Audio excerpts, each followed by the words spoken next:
Hello and welcome to Hammer and Dice. Today we'll be looking at Hunters in Death by Gothridge Manor. This is an old school hexcrawl zine written by Tim Shorts with art by Jim Magnusson.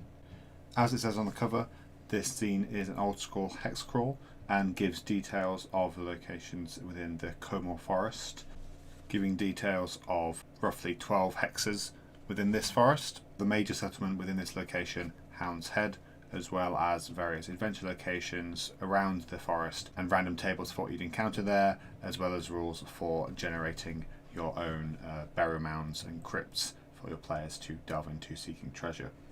It starts off by giving some referee notes here. So where there are rules and character stat blocks in this scene, they're for old school essentials rules, so pretty easily convertible to any old school rule system. Likewise, if there's monster stat blocks and they appear in the old school essentials rules, it tells you what pages they'll be found on the monster rulebook or in the combined rules tome. Then there's some rules for game masters to be aware of when adventuring in this particular setting or using the zine. So Viz is crystallized magic, which can be used in place of a spell slot or can be used to charge magic items, and this can be harvested off various magical creatures throughout the setting or found in places with magical power. The loot in this setting also uses the silver standard, so there's a currency conversion chart here showing you how typical D&D currencies would transfer into the currency used in this setting. There are then additional rules for identifying magic items and for light within the forest. As it's an ancient forest, very little light reaches down to the ground, so light sources are needed to travel even during the day if you're travelling about through the forest. There are then the details of 7 organisations or church groups within the setting, which can easily be translated to something from your own campaign setting if you wanted to place this within your own, or if you just wanted to use them straight out of the zine for this adventure, then they're pretty straightforward to explain to your players, such as Possumus, the god of nocturnal creatures, humble servants to all, a priest known as parsons. These individuals are great organisers, and each establishes a secret place to store goods for hard times. Next we have the main settlement of the zine, Hound's Head. As you can see, it's not very big, having 3 different shops, a inn, the temple to Possumus, who I just mentioned, and then the house of Ivanov, who is the leader of the settlement. So the Angry Priest Inn is an inn where you can stay for the night. You can find hirelings there, and you can also find guides for the forest. The general store is exactly what it says on the tin. Ivanov is the town's leader and has a notice board outside his house where you'd find side jobs. And then the temple to Possumus is a temple where you can find some healing, but it is noted that it's quite often overrun by adventurers returning from the forest in need of aid. So when you go there, there's a chance that you might not be able to be healed immediately. And then the Ringing Anvil is a place where you can sell any scrap metal you find, get your items repaired, and the Scroll Stack is home to a mage who trades rumours and information about the forest, as well as maps, and will trade health potions in return for artifacts that the players find from the Barrows. Here are a list of side jobs which your players can pick up. I'd scatter them around the town as your players explore through it, having the actual people who are the task givers engage with the players, and then through conversation they can discover what they need them to do. Such as this one here, Find Harlan. The tavern keeper asks you to find this character Harlan, who went to one of the homesteads outside of the town to get ale. And when you go to find him, he's actually hiding in the forest. It's been attacked by sturges, which are now distracted by his dead horse. So instead of doing that one, you could, when your players are arriving into the setting, come across this horse, rescue Harlan, arrive in town, and then receive the reward of free room and board for 2 days as their kind of first steps into town to get them to hang around and investigate and pick up the rest of these tasks. Here's some rumours about the area surrounding Hound's Head, and then they can go off and start the hexcrawl adventuring out to the different locations. We have the map here. You might not be able to see very clearly through the camera, but there's hexes across this here with Hound's Head in the centre. Each of these X's are the known barrow fields around the Komor Forest. So you can see that quite a lot of the adventures that your players would be having would be to find these barrow fields and explore them, and then the encounters they'd have would be on the way travelling to and from these barrows. Here we have a 46 table of random encounters, and some of them are unique, so you'd only encounter them once, but the majority of them are reusable, and quite a lot of the reusable ones have several setups for them, so if you do roll them again, the players won't be encountering the exact same situation over and over again. So I'll just roll one now. Well, roll a few, I think. 17.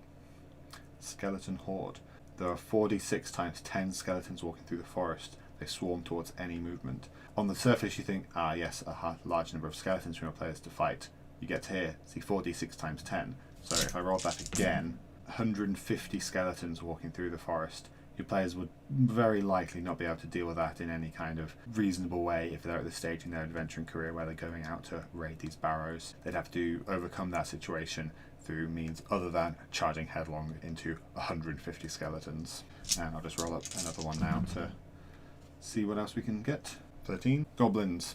Goblins come in all varieties. They are typically savage, but they are organised goblins who understand that survival demands cooperation. There are also goblins who integrate themselves within communities of the other races. So there are 4 situations then that you can encounter goblins. So a group of goblins that have gone insane with hunger, 2 goblins who need to return to Hound's Head to sell some berries to make pies, an organised group of goblins who are very much on the warpath, and then a single goblin that is infected with goblin rage. And if you've got any goblins in your party, then they'll want to stay away from that. So there's 46 of these encounters. They vary quite a lot, and they go all the way through to 24, Thaddeus and Rand, the hunters in death themselves. And we'll come across them a bit later, so I won't dwell on them for too long now. We then have the rules for generating random barrow mounds. So you roll a 2d6 chart here, it tells you the number of barrows, and then the barrow residents, then there's some stat blocks for those residents, what treasure you'd find, and then if any of them are magical. So because of the number of barrow fields that there are in this setting, exploring these barrows would be the real meat of adventuring in Komor Forest. There's quite a lot of variation you can get from these tables. So I'll just roll through now and we'll generate a barrow. 2d6, number of barrows, double 1, none. Well, ends there, doesn't it? But that's no fun, so we'll just have another roll. 6, a single barrow. The barrow residence, when you get inside it. 7, there are 2d6 skeletons, is accompanied by a skeleton warrior. So there are 7 skeletons and a skeleton warrior protecting this barrow. We roll once on the barrow treasure table, because it is a normal barrow. 10, a goblet of 5d6 gems worth 20 silver pieces each. I don't have 5d6, so I'm not going to roll for that, but a lot of gems.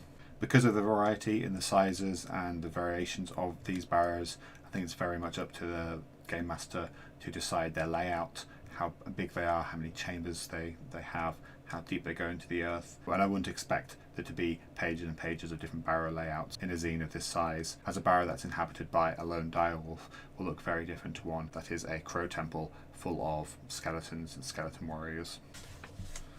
What Happened to Milford is a short adventure that the players can get sent on by the inhabitants of the Angry Priest Inn. The inhabitants there are missing their drinking buddy Milford, who is a hunter and trapper that has gone out to a new location, but he hasn't been heard from a while, and they want you to go and find him. So I'm not going to spend too much detail going through this. It's quite a short setup. The player's travelling to his last known location, trying to find him, and then the contents of the adventure would do well for a single play session and would provide a good break from delving into barrows. Next is Crypt of the Silver Crows. This is an adventure location. It's the burial site for an ancient clan of Northmen, which are the original inhabitants of this area who built all the barrows. I call this a step up from a randomly generated crypt, as the stuff you can find here ties into some of the other adventures and bits of clues and lore that you find throughout the zine. But otherwise, there's traps, there's undead, there's signs that people have been here before and haven't been too fortunate. But like with What Happened to Milford, I'm not going to go into too much of the details in case anybody's going to play through it. Hunter's Crossing is the final part of this scene. Again, it's a small adventure location, a mission that the players are sent on, which ties into the larger goings on of the setting. The players will get into this by Ivanov, the leader of Hound's Head, telling them that he thinks that there are gnolls moving into the area because there have been a number of grisly killings north of Hound's Head. He thinks the best thing for your group to do is to find these gnolls and put an end to them, and thinks the best way for you to go about that is to follow this creek north. As you can see on this map here, there's a gnoll ambush on the way, and you eventually reach Hunter's Crossing, which is the key landmark for this adventure, and is in fact the origin place of the Hunters in Death themselves. These two grim boys on the front here, Thaddeus and Rand. And so the players have to deal with the gnolls, which are the supposed cause of these problems, encounter the Hunters in Death themselves, which are the actual cause of these problems, and have then got to find a way to put the Hunters in Death to a final rest to stop the grisly killings that have been happening. So that's Hunters in Death. Overall, it's pretty compact hexcrawl zine. It isn't just all randomly generated content, and it isn't just all on the rails adventures. It's got a really good balance of direct missions that you're sent on, randomly generated content for the area, and the encounter table is full of unique things that you wouldn't find in other areas. It really adds flavour to this particular zine. And then rewards for generating barrow mounds, which can be pulled out and used in any game or any setting. And then, as I said before, some of the extra more detailed, longer things throughout the end here. Really bring it all together, tie into the setting as a whole. And for these, I think the art is particularly stirring, as this here of the Silver Crow and the covers piece, really showing you what life would be like in the Komor Forest and the kind of things you'd come across while adventuring there. One final thing to say, because this is a hand-printed, handmade zine, I think it's one of the better hand-printed, handmade zines that I've come across. The pages are a little uneven, but that's the thing that does come with the territory of making these zines yourself. But for a handmade zine, the cover's really nice, really high quality. The double page spread there of the unwary adventurers wandering into the path of the two brothers.